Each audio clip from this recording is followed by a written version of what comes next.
ಪ್ರಾಮಾಣಿಕವಾಗಿ ಮಾಡುವ ಕೆಲಸ ಯಾವುದಾದರೇನು ಅದು ನಮಗೆ ಒಂದು ತುತ್ತು ಅನ್ನ ಕೊಡುತ್ತದೆ. ಅದರ ಮೇಲೆ ಗೌರವವಿರಲಿ. ಹಾಯ್ ಎಲ್ಲ ನಮಸ್ಕಾರ, ನಾನು ನಿಮ್ಮ ಪ್ರೀತಿಯ ಪ್ರೀತಿ. ಇವತ್ತು ಸಂಜೆಗೆ ಸ್ನ್ಯಾಕ್ಸ್ ಆಗಿ ಪಾಸ್ತಾ ಮಾಡೋಣ ಅಂತ ಸ್ಟಾರ್ಟ್ ಮಾಡಿದೆ. ಏನಿಲ್ಲ, ಸಿಂಪಲ್ ರೆಸಿಪಿ. ಒಂದು ಕಡಾಯಿಗೆ ಸ್ವಲ್ಪ ನೀರು ಹಾಗೂ ಉಪ್ಪು ಮತ್ತು ಎಣ್ಣೆ ಹಾಕೊಂಡು ಪಾಸ್ತಾನ ಬೇಯಿಸ್ಕೊಳ್ಳಿ. ಅದನ್ನು ಒಂದು ಪ್ಲೇಟಿಗೆ ಟ್ರಾನ್ಸ್ಫರ್ ಮಾಡ್ಕೊಳ್ಳಿ. ಅದೇ ಕಡಾಯಿಗೆ ನಾನಿಲ್ಲಿ ತುಪ್ಪ ಯೂಸ್ ಮಾಡ್ತಿದ್ದೀನಿ. ನೀವು ಬೇಕಿದ್ರೆ ಬಟರು ಇಲ್ಲಾಂದರೆ ಆಯಿಲು ಸಹ ಯೂಸ್ ಮಾಡ್ಬೋದು.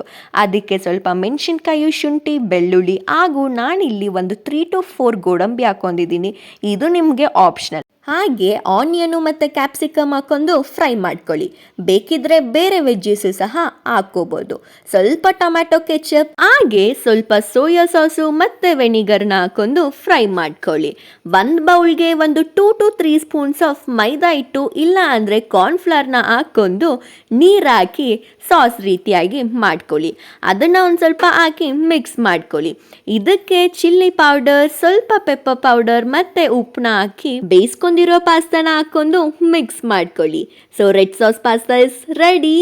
ಪಾಸ್ತಾ ಇಸ್ ಅನ್ಹೆಲ್ತಿ, ಆದರೆ once in a while that's fine. ಹಾಗೆ ಈ ರೆಸಿಪಿನ ನೀವು ಟ್ರೈ ಮಾಡಿ, ಹಾಗೆ ಕಮೆಂಟ್ ಮಾಡಿ. ಸಿಗೋಣ ಮುಂದಿನ ವ್ಲಾಗಲ್ಲಿ. ಬಾಯ್.